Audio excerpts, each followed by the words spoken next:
Good afternoon friends, আজ ধোকার ডালনা করে দেখাবো কিভাবে আমি প্যাকেটের ধোকা কিনে নিয়ে এসে বানাচ্ছি। হবে ধোকার ডালনা। এটা হচ্ছে ধোকার এই যে প্যাকেট নর্মাল। তো ওটা আমি যেভাবে করি সেটা হচ্ছে কড়াইয়ের মধ্যে অল্প জল গরম করে তার মধ্যে এই গুঁড়োটা পুরোটাই দিয়ে দিই। এবারে এটাকে নাড়াচাড়া করা হবে। এই হাতে করে মাখলেও হয়, অনেকেই মাখে, বাট আমি মাখি না। মানে হাতের মধ্যে এই চটকানো মটকানো করতে কেমন একটা লাগে, সেই জন্য।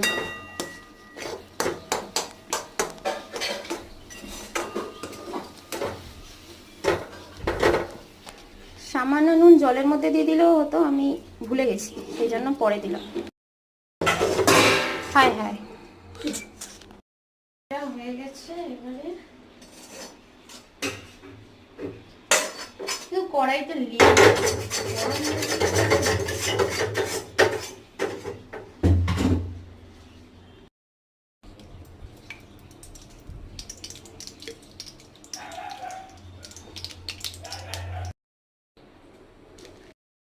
তেল তেতে গেছে, আমি ফার্স্ট একটা ধোকা ছাড়বো।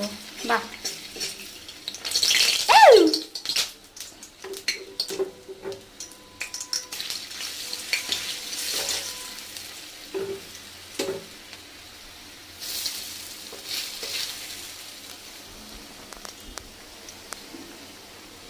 ধোকা ফ্রাই, ধোকা ধোকা।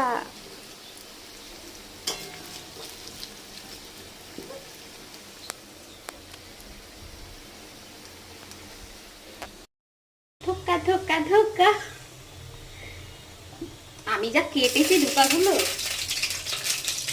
মানে বেকা ডেরা। আসলে এক প্যাকেট হয়েছে, আবার 2 প্যাকেট আনলে ভালো হতো। ঠিক আছে, ফার্স্ট টাইম ট্রাই করছি, করি।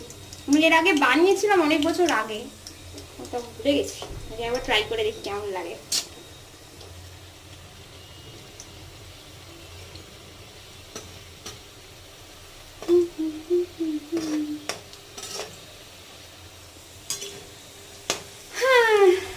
দাঁড়া, পুরো রান্নাটা হোক, দেখাচ্ছি শেষমেশ আমি কি করতে